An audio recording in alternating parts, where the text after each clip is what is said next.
Alfred Bernard Nobel invented dynamite, and when he wrote his last will in 1895, he left most all of his wealth to the establishment of the Nobel Prize to be used to reward human ingenuity and those with moral backbones. Nobel desired to award people whose work benefited humanity in physics, chemistry, medicine, literature, and for those who work for peace.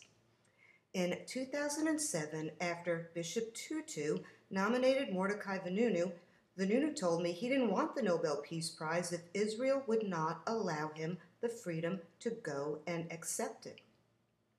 Within days of the announcement for 2009's Nobel Peace Prize, Vanunu wrote the Nobel Prize Committee, I quote, "I am asking the committee to remove my name from the nominations. I cannot be a part of a list of laureates that include Shimon Peres.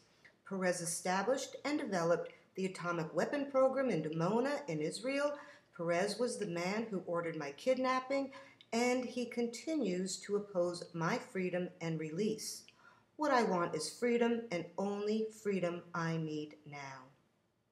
On 18 June 2010, Amnesty International nailed the Israeli authorities for subjecting Vanunu to cruel, inhuman, and degrading treatment by holding him again in solitary confinement, which began 23 May 2010, essentially for speaking to foreign media in 2004.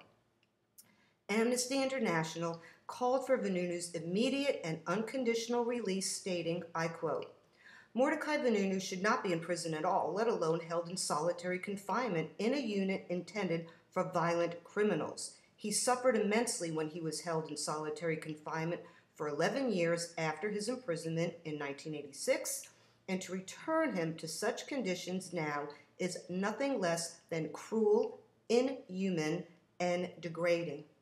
Mordechai Vanunu is a prisoner of conscience.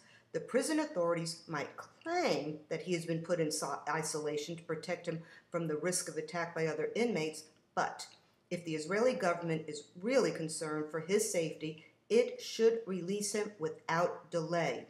His imprisonment is both harsh and unjustified. I add, it is also blatantly vindictive, cold-hearted, and evil."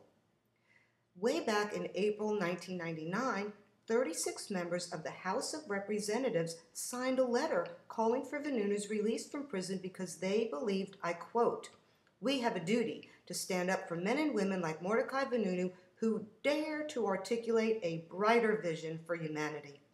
President Clinton responded with a public statement expressing concern for Vanunu and the need for Israel and other non-parties to the Non-Proliferation Treaty to adhere to it and accept IAEA safeguards. Ever since, the silence has been deafening, but not the hypocrisy. For brevity's sake, I cite Senator Schumer because I, too, am a New Yorker, and Senator Schumer recently spoke to the Orthodox Union and said that the Palestinians don't believe in the Torah. What I learned from the Zionist Rabbi Michael Lerner is, I quote, "From Moses to Jeremiah and Isaiah, the prophets taught that the Jewish claim on the land of Israel was totally contingent on the moral and spiritual life of the Jews who lived there, and that the land would, as the Torah tells us, vomit you out if people did not live according to the highest moral vision of Torah." Over and over again, the Torah repeated its most frequently stated mitzvah command: when you enter your land, do not oppress the stranger, the other, the one who is an outsider of your society, the powerless one, and then not only you shall love your neighbor as yourself, but also you shall love the other. God raised up Hebrew prophets to remind the stiff-necked people that his thoughts are not your thoughts, neither are your ways his ways. God raised up prophets to admonish the stiff-necked people because, as Jeremiah said, "My people are fools. They do not know me. They are skilled in doing evil. They know not how to do good. Micah taught us, what does God require? He has told you, O man, be just, be merciful, and walk humbly with your Lord. In a 2003 BBC documentary, Peter Hunem stated, Vanunu told the world that Israel had developed between 100 and 200 bombs, this is by 1986, and had gone on to develop neutron bombs and thermonuclear weapons, enough to destroy the entire Middle East, and nobody has done anything about it since. In 2005, Vanunu told me, President Kennedy tried to stop Israel from building atomic weapons. Kennedy insisted on an open internal inspection. When Johnson became president, he made an agreement with Israel that 2 senators would come every year to inspect. Before the senators would visit, the Israelis would build a wall to block the underground elevators and stairways. From 1963 to 69, the senators came, but they never knew about the wall that hid the rest of the Dimona from them. Nixon stopped the inspections and agreed to ignore the situation. As a result, Israel increased production. In 1986, there were over 200 bombs. Today, they may have enough plutonium for 10 bombs a year. End of Vanunu.